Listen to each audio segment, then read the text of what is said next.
सध्या नीट परीक्षा पेपर फुटी प्रकरणातून एक नवीन पॅटर्न समोर येतोय आणि त्याचं नाव आहे मनीषा पॅटर्न।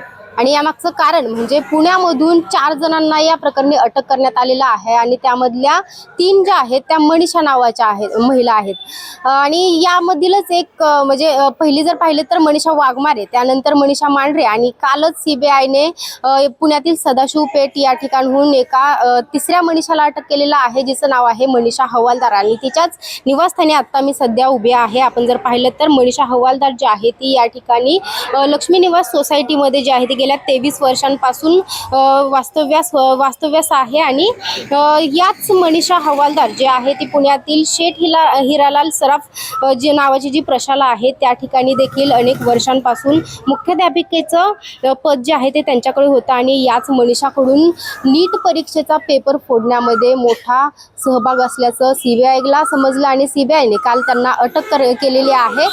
खरं तर काल सकाळीच या ठिकाणी सीबीआयने धाड मारली आणि या ठिकाणी मनीषाला अटक केलं। त्याचसोबत तेथील काही पुरावे जे आहेत, कागदपत्रे जे आहेत ते देखील सीबीआयने जप्त केलेले आहेत। त्यानंतर जी शाळा आहे ज्या ठिकाणी मनीषा हवालदार जी आहे ती मुख्याध्यापकाचं काम करत होती त्या ठिकाणहून देखील अनेक पुरावे जे आहेत ते सीबीआयने जप्त केलेले आहेत। त्यामधील संगणक असेल, त्यासोबत मनीषा हवालदार जो संगणक वापरायचे तो संगणक आणि त्यानंतर तेथील काही हार्ड डिस्क असेल, डॉक्युमेंट्स असतील ते देखील जप्त केलेले आहेत।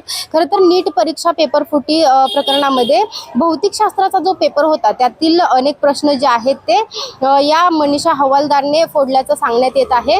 मनीषा हवालदार जी आहे ती NTA खरं तर मोठा महत्त्वाचा ॲक्सेस जो आहे तो तिच्याकडे होता आणि त्यातूनच तिने हा सर्व कारभार जो आहे तो केलेला आहे। खरं तर या प्रकरणातून अनेक विद्यार्थ्यांचं भविष्य जे आहे ते आपण पाहतोय दावणीला लागलेलं आहे आणि अनेक विद्यार्थ्यांचं भविष्य जे आहे ते कुठेतरी पणाला लागल्याचं आपल्याला पाहायला मिळते। मात्र आता 3 मनीषांना अटक करण्यात आलेलं आहे। त्यासोबत सर्वत्र एकूणच या प्रकरणामध्ये 11 जणांना अटक केलेलं आहे। त्यातील महाराष्ट्रातील 7 जण आहेत आणि पुण्यामधील एकंदरीतच 4 जण आहेत।